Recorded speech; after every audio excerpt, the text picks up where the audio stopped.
nama saya Bilkis Fatimah Zahra Sanaji. Salam kenal. Halo, aku Siti Nur Halim. Halo, aku Aisyah Husni Karima. Hai, aku Erlita di Pampi.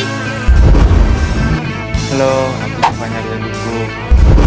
Halo, Waris. Halo, nama saya Muhammad Iqbal Alatu. Halo semuanya, perkenalkan nama saya Ahmad Azam Jabir. Nah, jadi kelompok kita mengangkat tema hukum waris di Minangkabau nih. Penasaran? Yuk simak videonya. Saya mau menanyakan perihal tentang tantangan terbesar dalam mempertahankan hukum warisan di dalam Minangkabau. Hukum waris di Minangkabau itu kan pada intinya dibagi dua ya, ada pusako tinggi sama pusako rendah kan. Nah, kalau hukum waris biasa menurut agama masing-masing ya, nah itu nanti berlakunya pada objek pusako rendah ini atau hasil dari ibu dari ayah yang berpenghasilan gitu ya, diwariskan ke anaknya. Tapi yang satu lagi itu pusako tinggi adalah harta benda dari kaum ya, dari suku tertentu berarti ya. Bisa kalau suku yang Aisyah tahu apa? Suku Minang. Ya, suku Minang. Ya, ada pecahannya ya. Ada kayak piliang, ada pisang, ada koto gitu ya. Ada yang kecil-kecil lagi. Nah, koto itu juga ada makin kecilnya lagi, ada per daerah beda gitu ya. Nah, tantangannya adalah bagaimana caranya pusako ini tidak menjadi pusako yang tinggi itu tadi ya, yang punya kaum tadi tidak menjadi konflik sebenarnya. Karena kebanyakan sih mungkin ada mirip dengan hukum agraria nanti ya. Misalnya soal tanah misalnya biasa suka jadi rebutan gitu ya. Ada juga yang misalnya social trust ya mungkin ya namanya kalau di hukum ya. Iya. Kayak lahan sosial ya. Kayak semacam itulah. Itulah tantangannya berarti konflik yang tidak tahu ya di masa depannya akan seperti apa ya. Lalu, apakah ada sanksi adat jika ada keluarga yang tidak menjalankan sistem warisan Minangkabau ini, Pak? Tidak ada sih secara spesifik ya, tapi sebagaimana kita ketahui kalau hukum yang ada di desa ya pasti seperti itu ya. Ada hukum sosialnya pasti ya, yang jarang pulang ke kampung untuk mengurus kaumnya pasti mendapatkan sanksi tertentu. Seperti itu paling. Itu saja, Pak. Ya siap. Terima kasih. Siap. Warisan itu ditarik dari ibu, garis ibu, karena kan di Minang itu kan dia garis kekerabatannya matrilineal, dimana ditarik dari ibu kemudian berimplikasi ke atau berdampak ke warisan. Nah, di Minang itu dia ada dua pembagian warisan, dua namanya kan, ada harta pusaka tinggi dan harta pusaka rendah. Nah, kalau harta pusaka tinggi ini dia lebih kepada yang berasal dari harta kekayaan yang berasal turun-temurun, yaitu dari pihak ibu. Ada harta, nanti saya punya harta, kemudian nanti harta tersebut saya berikan ke anak perempuan saya. Nah, harta yang saya berikan ini turun ke anak perempuan saya juga turun ke anak perempuannya beliau gitu kan, sampai dengan itu 7 turunan. Nah, itu yang milik itu pemiliknya adalah turunan perempuan atau anak perempuan. Nah, laki-laki di sini hanya sebatas untuk menjaga saja, bukan untuk memiliki. Ya, menjaga bukan untuk memiliki. Pemiliknya tetap itu perempuan, tapi yang menjaga itu laki-laki. Apakah misalnya kalau sawah, berbentuk sawah atau tanah kosong, yang laki-lakinya itu menggarap itu tanah, kemudian nanti hasilnya dibagikan ke yang perempuan. Nah, bagaimana apakah laki-laki yang terdapat atau tidak itu tergantung kesepakatan mereka, sepakat mereka sekeluarga. Nah, kemudian ada harta pusaka rendah. Nah, harta pusaka rendah ini adalah turunan dari orang tua. Jadi itu harta adalah harta yang didapatkan oleh orang tua, bukan harta pusaka tinggi tadi. Kalau harta pusaka tinggi tadi dari nenek moyangnya. Kalau yang harta pusaka rendah ini adalah didapat ketika seorang perempuan, seorang laki-laki menikah, kemudian didapatkan harta bersama. Nah, harta bersama ini yang nanti akan mereka berikan ke anak mereka. Nah, ini dinamakan harta pusaka rendah. Nah, apakah laki-laki dapat? Sekarang kan sudah bergeser ya gitu. Jadi sekarang sudah maju juga, ada beberapa keluarga yang tetap membagikan ke anak laki-lakinya. Ada juga keluarga yang saklek tetap mengikut adat mereka, yaitu tetap diberikan ke anak perempuan. Ada juga mereka yang menganut sistem pembagian waris itu hukum Islam. Jadi terkait dengan pembagian waris dalam suku Minang, saat ini terjadi perubahan. Ya, dikembalikan lagi itu masing-masing ke keluarganya, kesepakatannya seperti apa. Ya, tidak mutlak gitu. Nah, bagaimana misalnya nanti yang perempuan suku Minang ini dia menikah sama orang di luar suku Minang? Bagaimana harta-hartanya gitu. Nah, kembali lagi, kalau misalnya perempuan itu ada suku Minang, dia tetap mendapatkan harta orang tuanya, harta neneknya, karena menarik sistem kekerabatan matrilineal tadi. Kecuali misal yang menikah ini adalah dari pihak si suami, atau yang pihak Minang ini adalah dari laki-laki. Ya, kalau misalnya laki-laki Minang dan dia menikah dengan orang luar Minang atau orang suku Jawa, dia tetap tidak mendapatkan harta warisan, kecuali yang tadi kembali lagi kesepakatan di keluarga tersebut, apakah orang tuanya memberikan anaknya harta atau seperti apa. Tapi secara silsilah, secara adat, yang laki-laki di Minang dia tidak mendapatkan harta. Nah, kalau misalnya perempuan ini menikah dengan di luar orang Minang, itu dia tetap mendapatkan harta warisan. Ya, tetap mendapatkan harta warisan kalau dia menikah dengan orang luar Minang. Baik, terima kasih ya Bu atas penjelasannya dan waktunya. Mungkin itu aja Bu, terima kasih.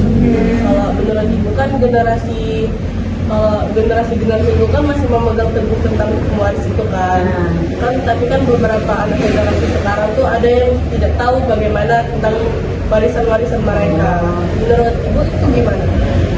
Ya kalau kami anakku tidak tahu, bukan kami ketahuannya, kan dikasih tahu nanti kepada ayahnya kan, diketahui kan anakku tuh gimana mak masalah harta, ayah mau pergi kan itu.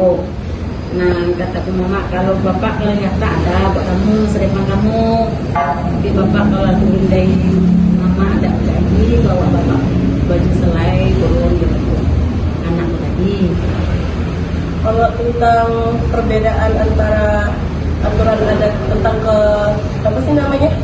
keinginan pribadi dalam warisan tuh, kayak misalkan setiap anak kan udah dibagikan warisan, tapi tuh ada salah satu anak yang kayak mereka ngerasa tuh harusnya tuh dia yang dapat warisan lebih banyak, tuh gimana Bu? Seperti kayak anak betul kan, kalau kita anakku kan oke aja lah dia dapatnya kan. Anak kalau kami orang Padang kan anak ini kan tak tahunya kan mas warisannya, kalau besar gadis baru tahunya kan. Ya kalau mas warisannya aku tahu nak kan ini Jadi kayak masih belum kayak buat aku nih kan, mana dia sebut dia gak tahu, belum tak tahu dia karena kan masih ada aku. Kalau misalkan misalkan nggak ada lagi kayak mereka pembagian harta gitu. Nah, ya kalau tidak ada aku kan sama ayah ya bagikannya itu semua. Tapi tetap kayak pihak perempuan yang dapat lebih banyak atau? Kalau di Padang pihak perempuan yang banyak kasihnya, seperti abangnya kan, adiknya juga dikasih itu. Terima kasih ya udah menjawab pertanyaan yang dari saya. Terima kasih. Dari Pak, saya ingin bertanya itu tentang proses pembagian hartanya dalam suku Minang itu bagaimana sih Pak? Ya kalau di suku Minang itu harta itu kan terbagi dua, itu harta warisan tinggi tadi ya. Nah, kemudian harta warisan rendah terbagi dua. Itu bedanya di mana? Kalau harta warisan tinggi itu harta warisan yang tidak bisa dijual. Itulah turun menurun dari ranji keturunannya dulu. Nah itu cuman bisa dibagi kepada anak-anak yang perempuan. Nah, itu. Nah, biasanya harta itu berupa tanah, sawah atau kebun, sawah. Nah, itu jatuhnya kepada perempuan, anak perempuan. Nah, kalau anak perempuannya ada misalnya dari satu nenek itu punya anak perempuan 4 orang, nah itu dibagi 4. Dibagi rata. Nah, dibagi rata. Kemudian tanah itu nggak bisa dijual, kan dipakai. Perempuan boleh buat rumah di situ. Rumahnya nih, rumahnya. Iya, karena sudah dibagi untuk dia. Mau dia buat usaha di situ, mau buat rumah, dijual nggak boleh. Nah, itu.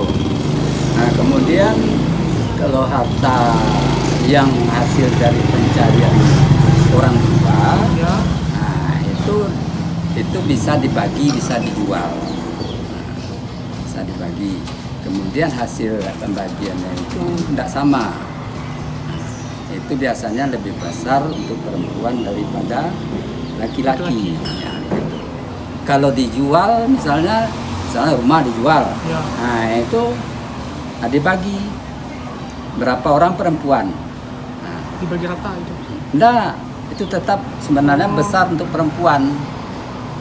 Dibagi dulu 2/3 untuk perempuan, 1/3 untuk laki-laki. Nanti yang 2/3 untuk perempuan itu berapa orang dia? 5 misalnya. Dibagilah itu 5. Nah, yang laki-laki tadi berapa orang dia? 4 misalnya. Bagilah. Nah, yang 1/3 dibagi 4 begitu biasanya. Nah, namun kadang-kadang itu tergantung rembukan. Nah, rembukan dari keluarga yang seibu dan sebapak tadi. Nah, orang lain tidak bisa campur itu. Itu harta pembelian dari hasil usaha bapak dan ibu. Nah, itu perbedaannya. Nah, yang harta tinggi tadi itu harta yang turun-menurun yang tidak bisa dibagi. Nah, kemudian misalnya anak ini namanya si Maimunah, si A lah misalnya kan, nah, didapat tanah misalnya 1 hektar. Nah, kemudian dia punya anak perempuan 4 orang, tanah ini dibagi 4 dia, yang 1 hektar tadi. Kalau dia sudah meninggal, kalau belum meninggal belum. Nah, maka kalau dapat dibagi tanah itu menjelang dia meninggal. Sebab kalau dia masih hidup juga, nah itu tidak bisa dibagi. Ya karena itu masih nanti yang pihak anak laki-laki juga bisa nolak di situ. Nah itu dikumpulnya hasilnya itu untuk keluarga itulah. Nah kemudian kalau nanti anak yang 4 tadi dah dibagi, orang tuanya meninggal, ini dibagi kan? Nah dibagi berapa orang anak di sini? 3 apa? 3 pula. Nah yang dapat 1/4 tadi. Nah, dia punya anak 3 misalnya, bagilah itu. Bagi lagi 3, nah, 3 ya. orang tuh. Nah, kemudian yang misalnya dia kan punya anak tadi 4 orang perempuan, tanah itu 1 hektar misalnya kan, 1/4 hektar 1 orang dapat kan. Nah, itu dia punya anak di sini misal 3 bagi 3. Nah, nanti si B berapa pula? Anak perempuan 2, ini bagi 2 dia oleh orang tuanya begitu. Itu yang harta pencarian daripada orang tua. Nah, begitulah seterusnya nanti ke bawahnya. Kalau misalkan orang tua, misalkan orang suku Minang ini nggak punya anak perempuan, itu harta warisnya bagaimana, Pak? Kalau orang tua itu tidak punya anak perempuan, nah itu pembagiannya nanti misalnya si orang tua bapak misalkan, Anda punya anak perempuan laki-laki semua, dia punya tanah. Nah, itu tanah itu dijual, ya nah, itu dibagi dia. Dibagi ke anak-anaknya, iya. Secara rata. Nah, kalau hasil dia, hasil orang tua tadi, jadi tetap jatuhnya ke anak. Ya karena perempuan tidak ada. Tapi kalau harta warisan tinggi tadi itu, yang misalnya dapat anak perempuannya si A tadi nikah ke orang lain, ya, dia dapat tanah 1 hektar. Nah, kemudian dia tidak punya keturunan lagi. yang perempuan, tidak ada. Anak laki-laki semua. Si A tadi. Anak laki-laki semua. Nah, itu tanah itu tidak bisa untuk anaknya. Nah, tidak bisa untuk anaknya. Nah, itulah yang dirembukkan oleh nenek mama tadi itu. Nah, diapain tanah ini? Yang jelas dijual tidak boleh. Nah, itu bisa dikelola bergilir. Bergilir. Nah, anaknya boleh mengolah, yang laki-laki itu dibolehkan atas persetujuan rembukan. Nah, kemudian kakak ibu-ibunya tadi, nah itu kalau ada laki-laki dia juga bisa ngolah itu. Walaupun kakak ibunya itu laki-laki, bisa dia ngolah. Penjual tidak bisa. Jadi laki-laki itu dalam suku Minang itu cuman boleh mengolahnya saja, Pak? Ya kalau tanahnya itu tanah turun menurun tadi atau turun menurun dari nenek-neneknya dulu, nah itu bisa dia ngolah sebelum dibagi. Nah, kalau lah dibagi, nah itu tergantung kepada yang punya. Nah, tergantung yang punya. Kalau diizinkan deh yang punya, misalnya dia ngolah, ya dia boleh. Boleh ngolah saja, jual boleh bisa. Ngolah, boleh menjualnya. Nah. Oke. Mungkin terima kasih Bapak, itu aja pertanyaan dari saya. Pak, jadi menurut Bapak, apakah generasi saat ini masih memahami nilai-nilai dalam hukum waris Minangkabau? Oke, gini ya. Pada masa zaman modern sekarang, untuk pemahaman generasi saat ini, generasi muda terhadap kaum waris Minangkabau itu masih berada dalam fase transisi ya. Meskipun nilai filosofi harta pusaka tinggi masih dipahami sebagai identitas kaum. Detailnya, praktisi mulai tergerus akibat pergeseran ke pola keluarga inti gitu. Modernisasi dan kecenderungan penggunaan hukum Islam atau hukum nasional sekarang ini lebih dianggap lebih personal. Mungkin menurut lebih personal untuk sekarang generasi muda kita seperti itu terhadap hukum adat Minangkabau. Oke, baiklah. Jadi sini kita masuk ke pertanyaan kedua ya Pak. Iya ya. Nah, jadi untuk pertanyaan keduanya, jika ada perempuan dari suku Minangkabau menikah dengan laki-laki suku Melayu, nah, jadi bagaimana sistem pembagian harta warisannya, Pak? Untuk sistem pembagian harta itu kan warisan perempuan Minangkabau ya tadi ya, dan laki Melayu itu bisa dikategorikan ada tiga pilihannya. Ada tiga. Mungkin yang pertama itu harta pusaka tinggi atau milik kaum sendiri ya, tetap mengikuti garis material linear, hanya turun kepada anak perempuan ya. Itu yang pertama itu, suami sebagai suku Melayu tidak memiliki hak waris atas harta ini kayak gitu. Terus untuk yang kedua itu ada yang namanya harta pusaka rendah atau harta pencarian. Dalam kategori ini dibagi berdasarkan hukum Islam atau kesepakatan keluarga. Baik anak laki-laki maupun perempuan berhak mendapatkan bagian dari harta yang dikumpulkan oleh orang tua selama mereka menikah. Terus yang terakhir itu identitas anak. Identitas anak ini tetap mengikuti suku ibunya selaku Minangkabau secara adat, namun tetap mendapatkan hak waris dari kedua belah pihak orang tuanya secara hukum agama. Mungkin seperti itulah. Jadi seperti itulah pembagian harta warisannya. Iya, kurang lebih seperti itu. Baiklah teman-teman, mungkin itu saja yang bisa disampaikan oleh Bapak Willy terkait dengan pembagian hukum warisan dan juga pemahaman pemahaman hukum adat yang ada di Minangkabau dari generasi yang saat ini. Baiklah, saya di sini bersama Kak Azam dan Kak Azam, apakah saya boleh menanyakan beberapa pertanyaan kepada Kakak tentang hukum waris Minang? Boleh. Baiklah, untuk pertanyaan pertama, sebagai keturunan Minang, bagaimana pandangan Kakak di zaman sekarang perihal hukum waris adat Minangkabau? Apakah hukum waris tersebut masih relevan menurut Kakak?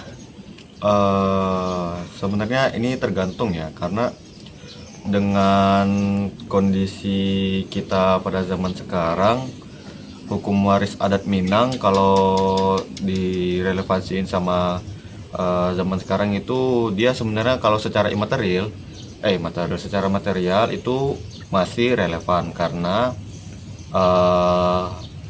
kalau di suku kami itu kami nyebut waris itu dia kayak pusaka tinggi itu dia kayak harta waris yang diteruskan secara turun-menurun. Nah, biasanya pusaka tinggi ini tadi dia yang bisa dapat harta gono gini dari pusaka tinggi tadi itu biasanya cuma anak perempuan ataupun garis keturunan ibu. Kalau anak laki-laki garis keturunan bapak dia biasa nggak dapat. Akan tetapi dari garis keturunan bapak mereka disuruh ditugaskan, lebih tepatnya mereka ditugaskan untuk mengurusi ataupun mengelola dari pusaka tinggi tadi. Kemudian pertanyaan berikutnya apa tadi, Kak? Nah, untuk pertanyaan keduanya, sebagai generasi muda sendiri, bagaimana cara Kakak mempertahankan hukum waris adat suku Minangkabau di tengah gempuran medsos dan masuknya budaya barat? Kalau itu menurut saya pribadi justru medsos itu bisa masuk ke dalam kategori teman. Kenapa bisa saya bilang teman? Mungkin kayak gini, medsos itu malah sebenarnya jadi teman supaya kita gimana ceritanya supaya bisa membantu melestarikan adat yang ada, terutama pada topik pembahasan kita kali ini, yaitu perihal adat Minang melalui hukum warisnya. Melalui medsos kan kita bisa saling berdedikasi ke orang-orang lain secara online mengenai adat Minang itu bagaimana. Oh, ternyata warisan hukum waris melalui hukum adat itu kalau dari adat Minang kayak gini-gini kan. Jadi Kakak menganggap ini sebagai sisi positifnya? Ya, kalau menurut saya kalau melalui medsos jujur itu positif. Akan tetapi kalau secara dari budaya barat, ya kita budaya Indonesia sama budaya barat sebenarnya kan juga udah bertentangan banget tuh dari awal. Jadi sebenarnya mungkin kalau ditanya bagaimana cara mengatasinya, ya di pikiran saya satu-satunya bagaimana caranya kita supaya tidak terlalu banyak mengikuti budaya-budaya barat tersebut, karena secara kita kan tetap memiliki budaya Indonesia yang sangat banyak, sangat berlimpah. Jadi kayak kenapa kita harus mengikuti budaya barat sedangkan kita punya budaya sendiri yang bahkan orang-orang barat tersebut malah pengen meneliti budaya-budaya kita. Itu. Baik Kak, terima kasih sudah menjawab pertanyaan dari saya. Sekian, terima kasih Kak. Ya, sama-sama. Dalam lingkup adat, suku Minangkabau dibagi menjadi dua pembagian harta waris, yaitu pusaka tinggi dan pusaka rendah. Pusaka tinggi adalah harta waris yang diturunkan secara turun-temurun kepada garis keturunan ibu atau matrilineal. Tidak boleh diperjualbelikan dan dikelola bersama demi kepentingan kaum.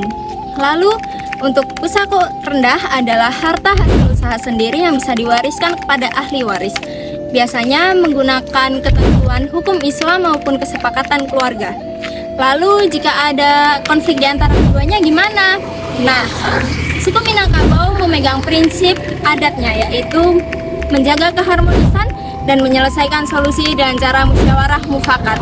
Di sini peran nenek mama sangat penting karena sebagai penengah dalam mencari solusi dan menjaga keharmonisan antara kaum.